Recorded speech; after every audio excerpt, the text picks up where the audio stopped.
Bonsoir à tous et merci de nous rejoindre dans l'info continue ce mercredi 16 juillet 2025. On se propose ce soir de croiser les regards sur l'emploi et la promotion de la jeunesse au Bénin.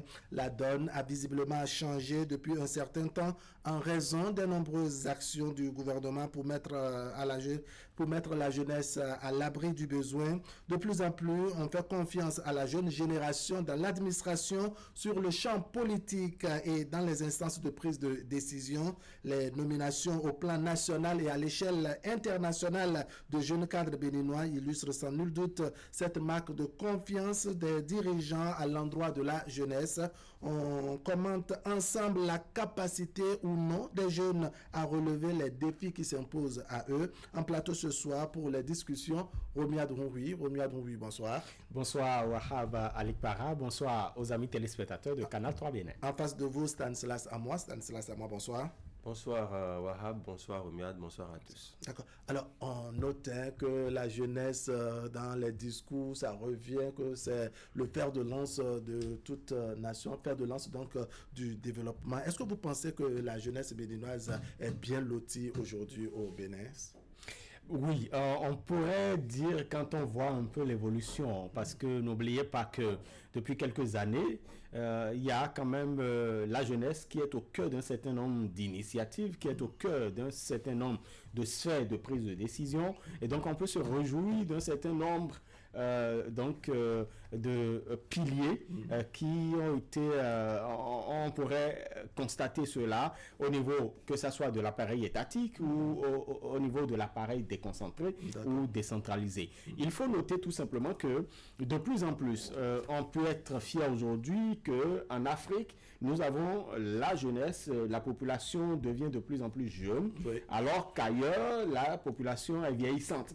Donc, on peut se réjouir du fait que, justement, il y a des jeunes qui prennent des initiatives, qui se forment et qui se donnent une certaine compétence. Parce que n'oubliez pas, et restant collé bien évidemment à l'actualité, vous savez, le 15 juillet de chaque année est consacré à la journée mondiale des compétences des jeunes.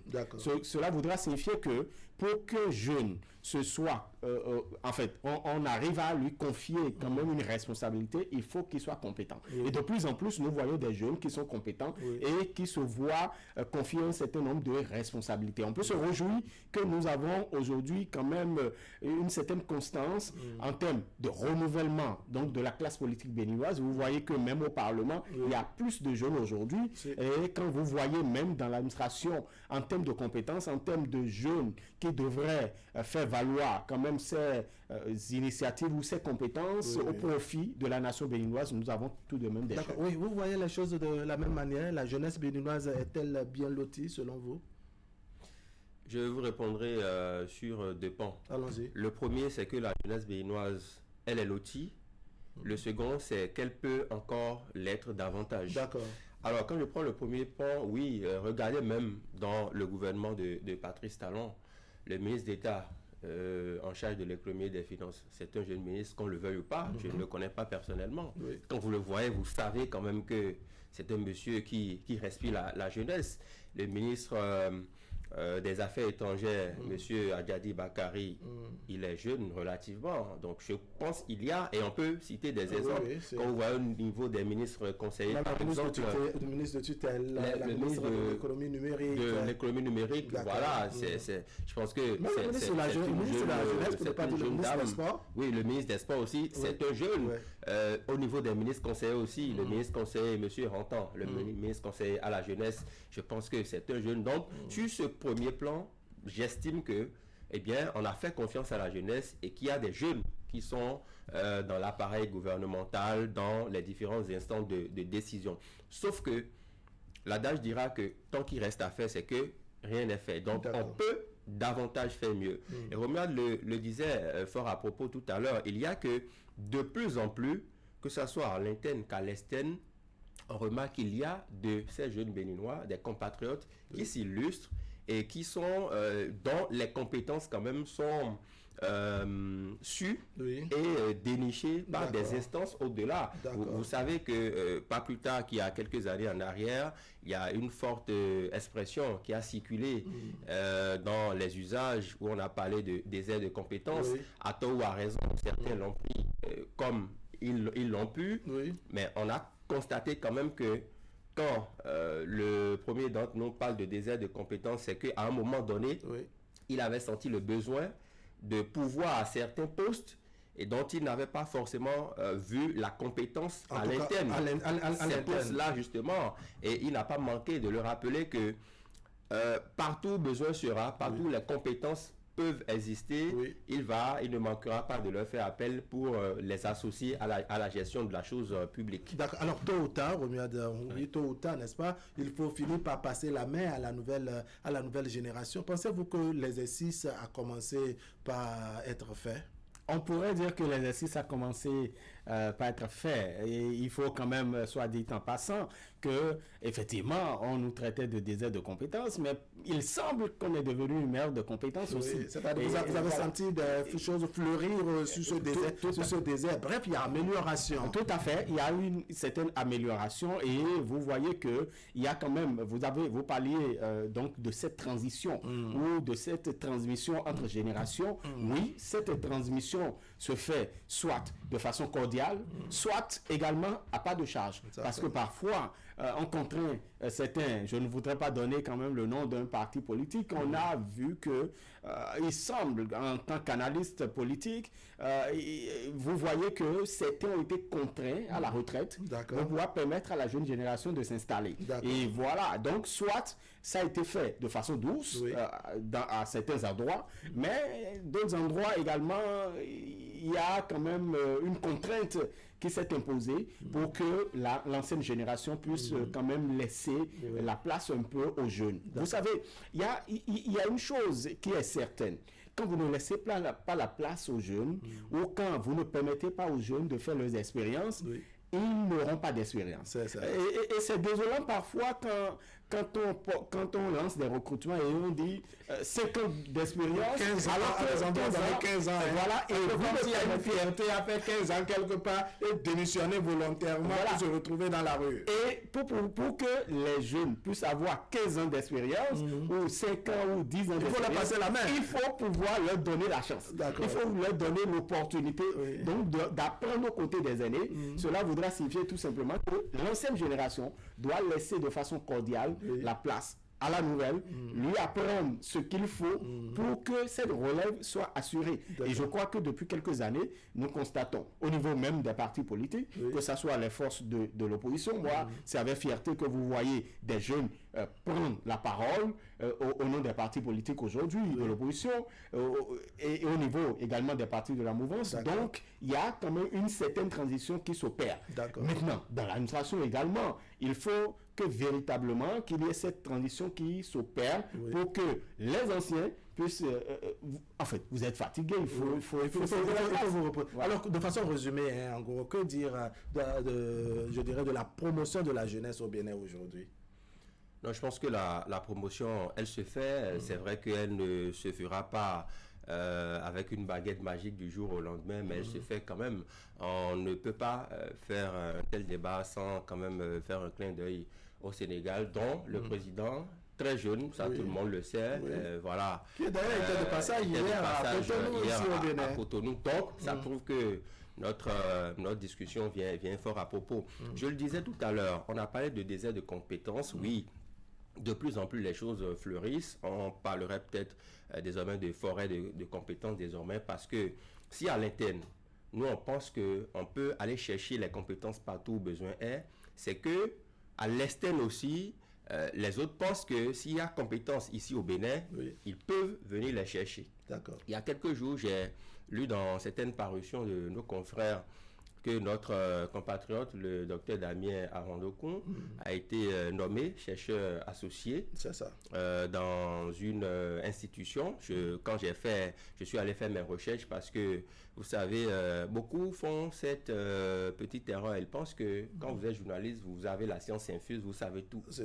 Nous ne savons pas tout, ce qui n'est pas vrai. Donc, je suis allé faire mes recherches, je suis allé voir de quoi il s'agit et j'ai vu quand même que c'est quelque chose d'assez important. C'est ça. Tenez, observez avec moi. Il a été nommé chercheur associé au niveau du Centre de recherche maritime, portuaire et logistique de l'Académie régionale des sciences et techniques de la mer. C'est une académie qui est basée en Côte d'Ivoire. En abrégé, c'est le CREMPOL.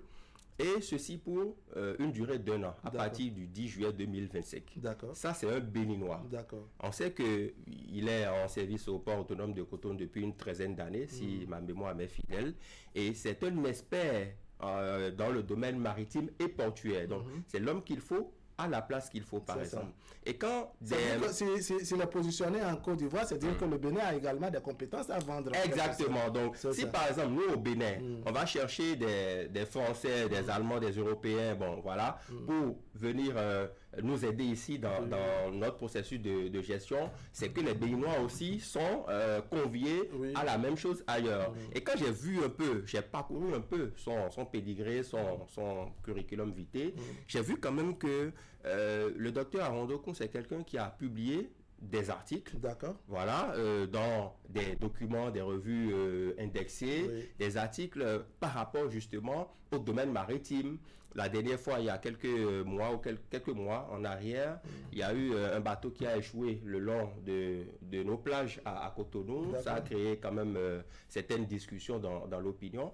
Il a fait une sortie par rapport à ça, il a publié des articles. Donc je pense que voilà quelqu'un qui ne fait pas de tapage à l'interne, mais qui a été déniché, par exemple, à l'extérieur pour apporter sa compétence. Donc, cela, quand même, devrait avoir le mérite. D'accord, ça veut dire que le Bénin, en résumé, a de compétences à vendre. On a un citoyen béninois, Stanislas Amoua soulignait cet exemple éloquent, doit dire, de docteur Arondokun. Et ça veut dire que, bon, le Bénin, il n'y a que les gens, dans leur parcours, dans le fait de piocher les choses, on finit par trouver du bon également au Bénin.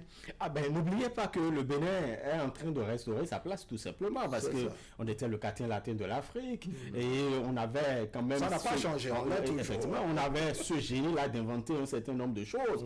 N'oubliez pas la conférence nationale, il y a plein d'autres choses également. Le Bénin, de par ses fils, ont pu contribuer à l'instruction d'un certain nombre donc de citoyens d'autres nationalités. Je ne veux pas citer la Côte d'Ivoire et bien d'autres pays. Donc, nous savions que le Bénin avait bien évidemment une certaine posture et une certaine renommée dans la sous-région, en Afrique au-delà. Et donc, on pourrait pouvoir le dire. C'est vrai, peut-être que c'est maintenant que Stanislas connaît peut-être docteur Arondokun, mais moi je le connaissais. J'ai eu quand même la grâce de pouvoir échanger avec lui, de m'approcher de lui pour pouvoir réaliser un certain nombre d'éléments. Vous savez, nous journalistes, nous courons derrière les personnes ressources. Et dans son domaine, il est l'un des meilleurs. Franchement, il est l'un des meilleurs.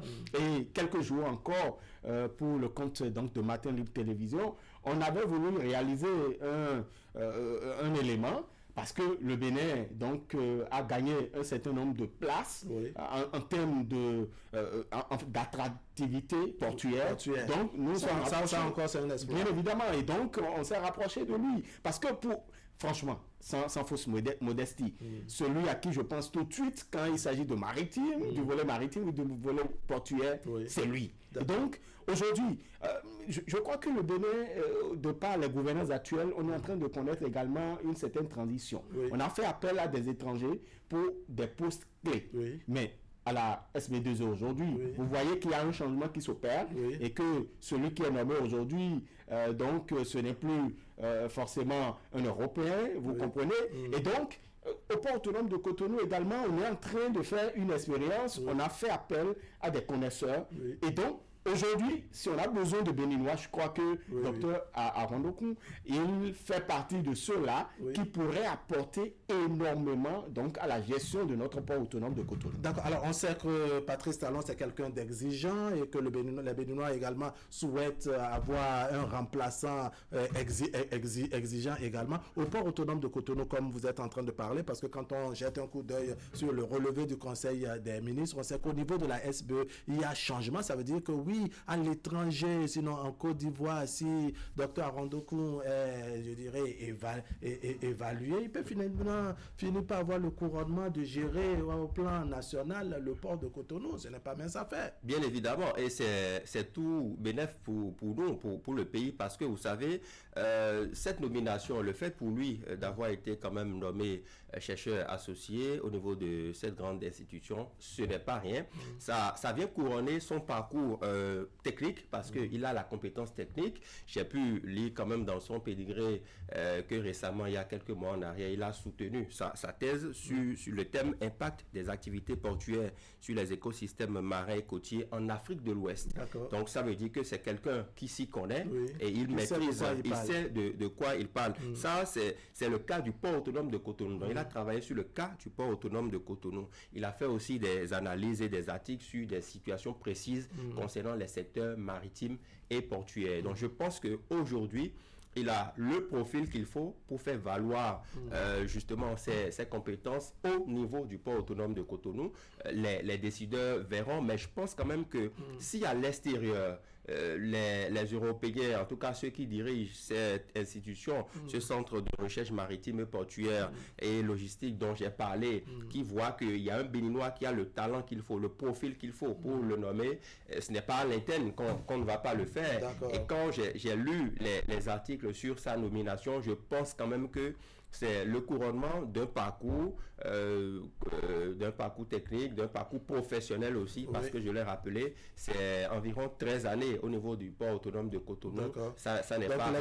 L'expérience. On va souhaiter, n'est-ce pas, que cette promotion, on puisse l'avoir en quantité au niveau des Béninois, n'est-ce pas, parce que tel que le chef de l'État va piocher des étrangers pour les amener diriger certaines structures clés du Bénin, c'est comme ça on va également souhaiter que nous ayons des Béninois ailleurs. Mais quand on a fini de dire ça, on revient dans oui, il y a que la jeunesse, dit-on, se laisse facilement manipuler. Est-ce qu'on peut vraiment faire confiance à la jeunesse? Est-ce que d'abord, le fait qu'elle se laisse facilement manipuler, est-ce que c'est pas ça qui amène certains aînés à ne pas vouloir passer la main, en tout cas pas rapidement?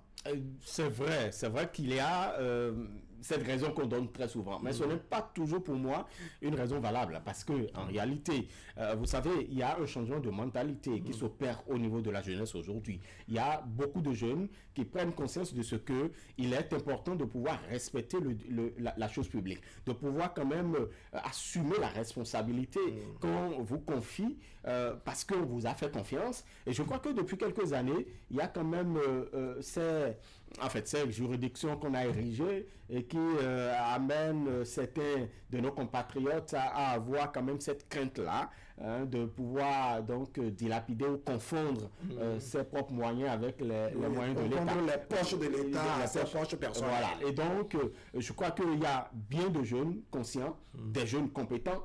Pourquoi ne pas donc leur faire confiance? Et puisqu'il y a des mécanismes qui sont mis en place pour pouvoir donc traquer ou pour pouvoir empêcher un certain nombre de bévues, un certain nombre donc d'impairs, donc pourquoi pas ne pas faire confiance à ces jeunes-là? Moi, je voudrais aussi dire une chose. Lorsque vous faites appel à des personnes, à des étrangers, pour pouvoir apprendre aux nôtres, donc comment gérer, comment avoir donc les rudiments nécessaires pour pouvoir être un bon gestionnaire, je crois qu'après, il faut laisser la main aux nationaux. Il faut passer la main aux nationaux pour qu'ils puissent montrer ce qu'ils ont appris donc des étrangers, parce que il faut quand même savoir que effectivement nous avons certainement des insuffisances, mais nous n'avons pas que des insuffisances. Il y a des compétences par endroit. Oui, Stanislas, moi je voudrais vous écouter sur cette question, la manipulation qu'on note au niveau de la jeunesse. On estime que la jeunesse est facilement manipulable, et bon, c'est une raison qui justifie le fait que certains aînés se refusent de vider les lieux et passer la main à la jeune génération. C'est un faux argument à mon sens, parce qu'à un moment donné, il a fallu que eux qui sont aînés aujourd'hui, qu'on leur donne leur chance à un moment donné. Et donc, si tout le monde va dire que la jeunesse est manipulable, on ne va pas s'en sortir. J'estime qu'il faut passer le cap. Et pour passer le cap, il faut véritablement dénicher dans cette jeunesse-là, ceux-là à qui on peut donner la main, tout en les accompagnant, parce que c'est de ça qu'il s'agit. Il n'y a que Jean Pliard, si j'ai bonne mémoire, disait dans les tresseurs de code que c'est au bout de l'ancienne code qu'il faut tisser la nouvelle. Ça veut dire quoi? Ça veut dire que si vous nommez les jeunes, si vous les mettez à des postes de responsabilité, eh bien, vous les accompagnez. Vous ne les laissez pas à leur sort et vous allez vous reposer à la maison. Vous les accompagnez, vous les suivez, vous les coachez en quelque sorte pour qu'ils ne fassent pas certaines erreurs. Et c'est à l'aune de cet apprentissage qu'ils pourront prendre véritablement le gouvernail. Donc, je pense que la jeunesse béninoise, dans tous les secteurs de la vie aujourd'hui, est assez outillée, assez compétente pour faire valoir ses droits, sitôt qu'on lui donne sa chance. Et je pense que pour le cas du docteur Aaron Lokun que j'ai cité tout à l'heure, c'est un levier important, c'est une aubaine pour que justement il puisse faire valoir ce qu'il connaît. D'accord, relever les défis. Vous voyez vraiment la jeunesse capable de relever le défi, le défi contemporain, les défis donc qui s'imposent à la jeunesse. Quand on dit de cette même jeunesse qu'elle est pressée de rattraper les aînés, voyez-vous vraiment la jeunesse dans cet exercice de relever les défis et surtout de réussir à relever ce défi? Autrement dit, vous dites, est-ce que la jeunesse béninoise est prête à pouvoir assumer la relève? Eh ben, je vous dirais avec fierté, oui.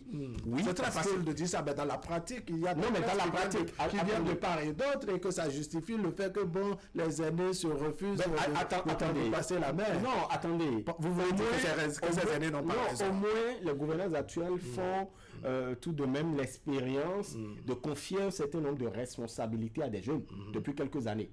Et on a vu, on est en train de voir les prouesses. Il a cité le ministre d'État en charge de l'économie et des finances. Il y a beaucoup d'autres jeunes également qui se voient confier des responsabilités. Celui qui a succédé également était un jeune. Et voilà. Et donc, il y a beaucoup de jeunes aujourd'hui, même quand vous allez dans nos universités, l'administration centrale, allez voir, il y a des jeunes, bien évidemment, qui jouent ces rôles-là prépondérants. Ils sont nombreux comme ça à être de jeunes docteurs, en tout cas qui ont soutenu des thèses de doctorat dans divers domaines. Également, nous avons énormément de jeunes compétents qui sont dans des domaines rares. Quand je dis des domaines rares, vous voyez, le domaine, on parle du maritime, on parle du portuaire. Il y a d'autres domaines également. Vous voyez, les métiers d'avenir d'aujourd'hui. Les télécommunications, l'intelligence artificielle. Vous voyez tout ça. Le numérique. Celui qui a été, par exemple, le patron de la communication digitale de la présidente de la République, il a quel âge? Je connais son âge, parce que je le connaissais en affaires. Enfin, je le connais très bien. Et c'est un jeune compétent. On lui a fait confiance.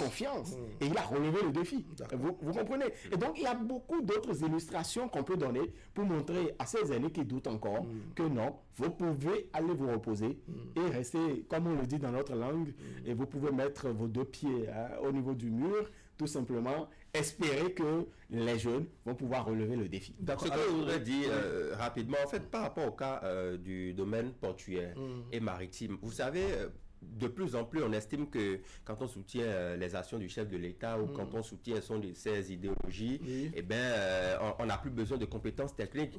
Alors là, c'est faux parce que c'est un domaine assez spécifique qui requiert quand même des outils techniques. Donc, quand on prend le soutien pour Patrice Talon, en tout cas, ça ne suffit pas. Ça ne suffit pas pour être nommé. Voilà, donc dans le cas du docteur Aaron Lokun, on sait que la compétence technique est là, il a fait ses preuves, il a le pédigré qu'il faut. Et quand vous voyez ces publications dans les revues indexées, ces articles qu'il publie sur les sujets maritimes et portuaires, vous voyez quand même qu'il a, c'est de grandes factures, vous voyez qu'il en a dans la mémoire, il a la compétence technique. Et donc, ce que moi je voudrais souhaiter, c'est qu'il ne soit pas volé au Bénin, volé en griffe en fait. Voilà, c'est-à-dire que d'autres l'exploitent, alors que territoire, ils peuvent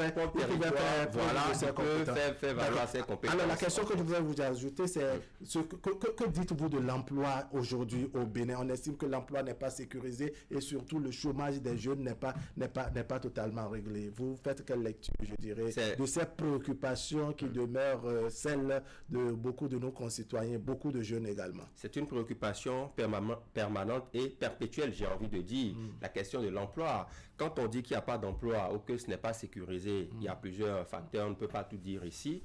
Déjà, quand vous avez un bac+2, je dis n'importe quoi, en économie, et qu'il y a des offres d'emploi dans le journalisme, vous n'allez pas dire qu'il n'y a pas d'emploi.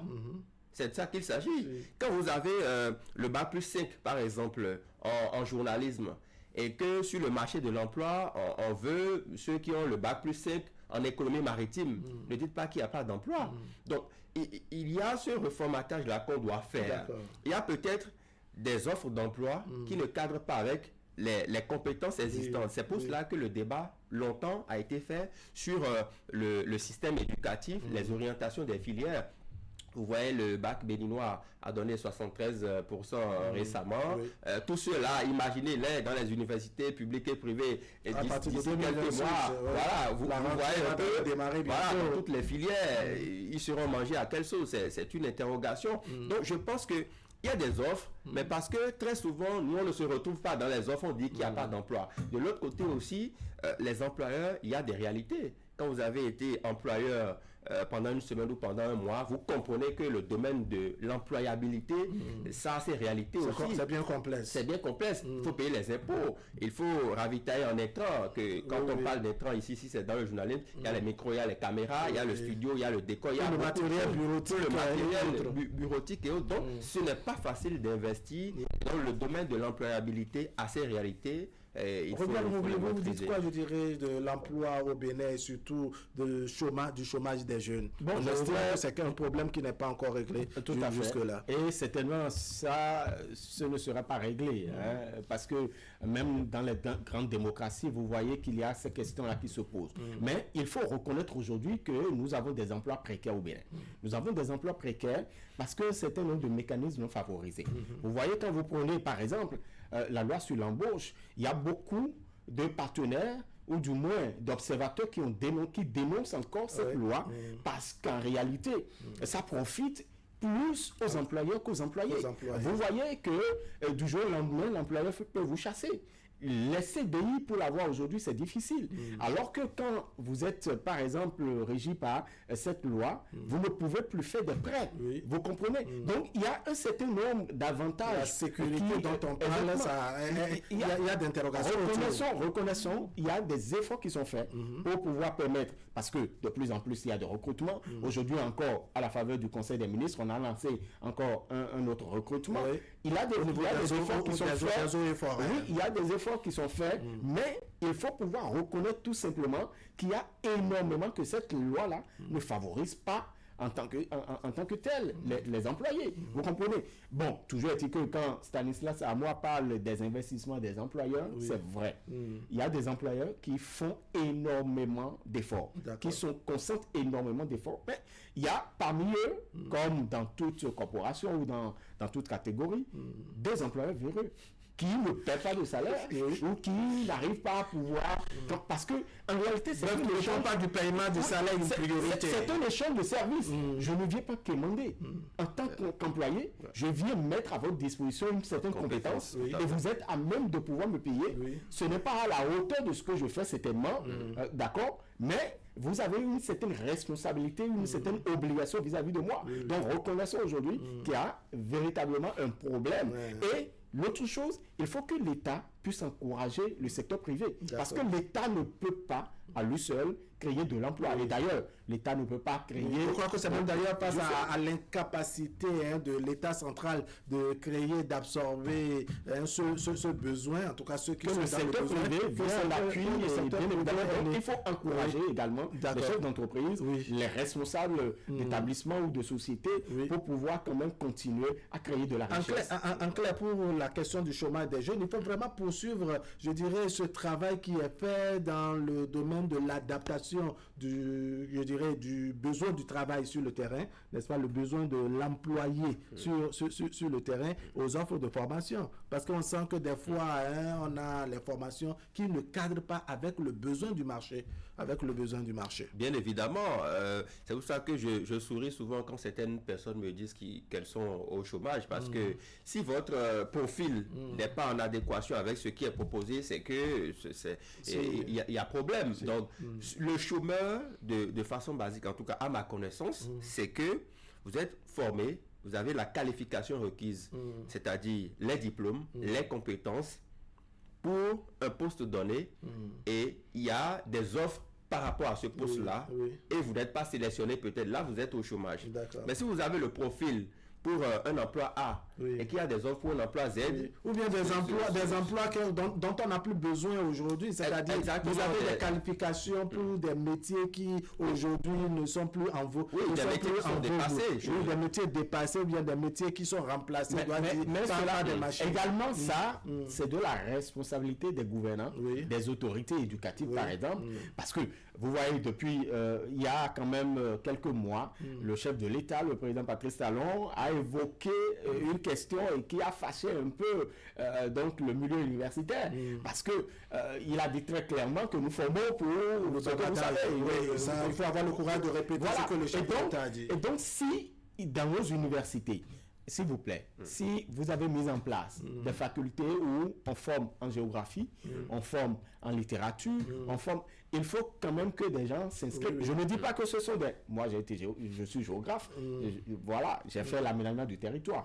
Donc, ce n'est pas que c'est des filières à ne pas... Donc, il ne faut pas inscrire ses enfants dans ces filières parce que ces filières existent. Il faut quelqu'un pour les faire. Et vous les faites parce que également le besoin est là.